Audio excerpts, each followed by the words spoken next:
एक मैं आपको कुछ करंट जीके से जुड़ती हुई चीज़ों के जो बेसिक नॉलेज है, करंट जैसे आप पढ़ लेते हैं लेकिन वो बेसिक थोड़ा सा कमज़ोर रह जाता है, उसके लिए मैं कोशिश करूँगी कि विश्व की जो बड़ी संस्थाएं उनकी कब वो इस्टेब्लिश हुआ, कितने सदस्य हैं, एक 5-10 मिनट का छोटा छोटा वीडियो मैं बना के जल्दी से बताते रहूँगी आपको, आप उसको लर्न करते जाइए, उसके बाद में उसके बारे में डिटेल से पढ़ते जाइए। ठीक है, आज अपन बात करते हैं एक बहुत छोटी सी संस्था है विश्व की, ब्रिक्स। और वैसे ये छोटी नहीं है, क्योंकि देखो ध्यान देना, ब्रिक्स ब्राज़ील विश्व का टॉप 10 क्षेत्रफल के अकॉर्डिंग में आने वाला देश, रशिया विश्व का सबसे बड़ा देश, इंडिया जनसंख्या के अनुसार सबसे बड़ा देश, चाइना जनसंख्या के अनुसार वैसे हो जाएगा, इंडिया हो जाएगा 22 तक हो जाएगा। ठीक है, चाइना अभी वर्तमान में सबसे बड़ा देश अकॉर्डिंग टू पॉपुलेशन, और साउथ अफ्रीका। ठीक है, ये देश है, बहुत बड़ी आबादी पूरे विश्व की इन देशों में कोरिलेट करती है, बहुत बड़ा क्षेत्रफल भी इन देशों में कोरिलेट करता है। इसलिए अगर विश्व के कल्याण की बात होती है और इन देशों को नज़रअंदाज कर ले तो ये संभव ही नहीं है। ठीक है, 2001 में स्थापना होती है, ये ध्यान रखना, 2001 में स्थापना होती है ब्रिक्स की।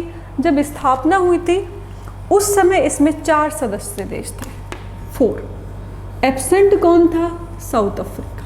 ठीक है, 4 कौन कौन से थे? ब्राज़ील, रशिया, इंडिया और चाइना। तो इसके जो सम्मेलन थे वो शुरू में नहीं हुए, इसके सम्मेलन 2009 से होने शुरू होते हैं। तो पहला औपचारिक सम्मेलन जो हुआ वो 2009 में हुआ। कहाँ हुआ? रूस में हुआ।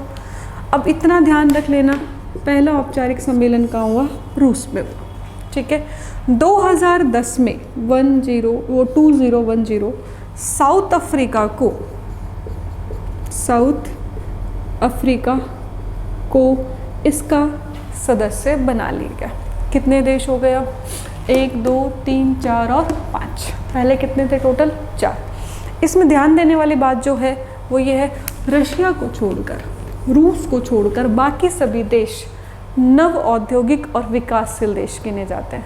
रूस को सामान्यतः विकसित देशों की श्रेणी में रखा जाता है, लेकिन अभी थोड़ी सी रूस की अर्थव्यवस्था में गड़बड़ चल रही है और बाकी वैसे विकसित देशों की श्रेणी में आता है। रूस का एक इस समय मैटर चल रहा है, रूस के विपक्ष के बहुत बड़े नेता हैं नेवल्नी, और उनको जहर दिया गया है। नेवल्नी का जर्मनी में इलाज चल रहा है, BBC पे न्यूज़ है, आप चेक कर लेना। तो इसकी स्थापना होती है 2001 में।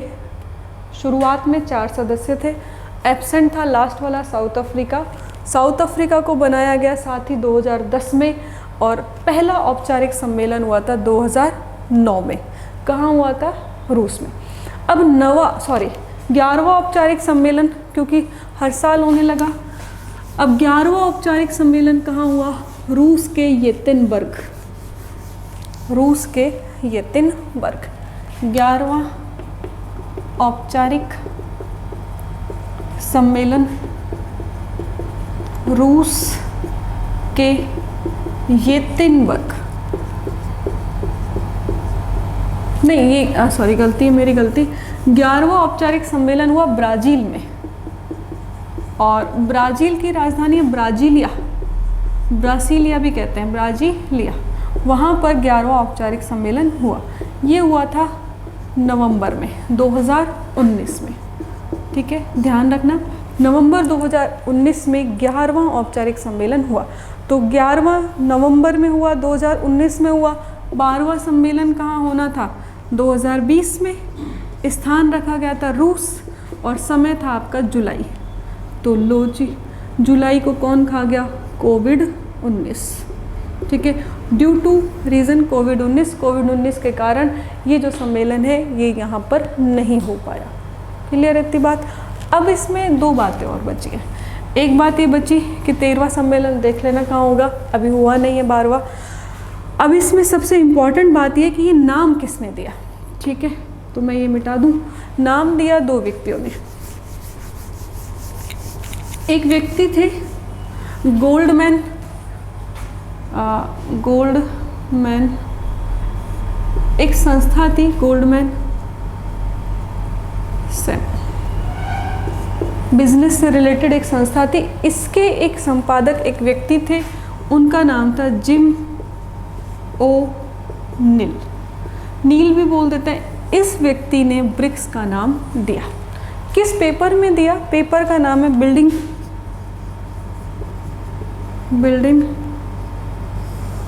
ठीक है, इकोनॉमिक्स, ठीक है। एक पंपलेट था, उसमें इन्होंने इस चीज़ का नाम दिया, जिम ओ नील ने। अब इस पंपलेट में जो संपादन का काम कर रहे थे, इनके सहायक थे, उस व्यक्ति का नाम था रूपा पुरुषोत्तम। एक्चुअल में वास्तविकता में ये नाम किसने दिया? रूपा पुरुषोत्तम ने, लेकिन नाम हो किसका गया? जिम ओ नील का। तो ध्यान रख लेना, भारतीय एक व्यक्ति थे जिम ओ नील, भारतीय एक व्यक्ति थे रूपा पुरुषोत्तम, वो जिम ओ नील के साथ काम करते थे। उनका बिल्डिंग इकोनॉमिक्स नाम से एक पंपलेट था, वो पंपलेट गोल्डमैन इसके ये चेयरमैन थे, इन्होंने निकाला था और उसी में इन्होंने इसका नाम क्या दिया था? ब्रिक, BRIC ये नाम दिया था, क्योंकि शुरुआत में इसमें साउथ अफ्रीका नहीं था, बाद में इसमें S जुड़ जाता है तो ये क्या बन जाता है? ब्रिक्स। ठीक है, आज के लिए इतना ही। कल अपन किसी और संस्था पर बात कर लेंगे और ये चीज़ें अपन डेली करेंगे। जो वीडियो को पहली बार देख रहे हैं वो चैनल को सब्सक्राइब कर लें।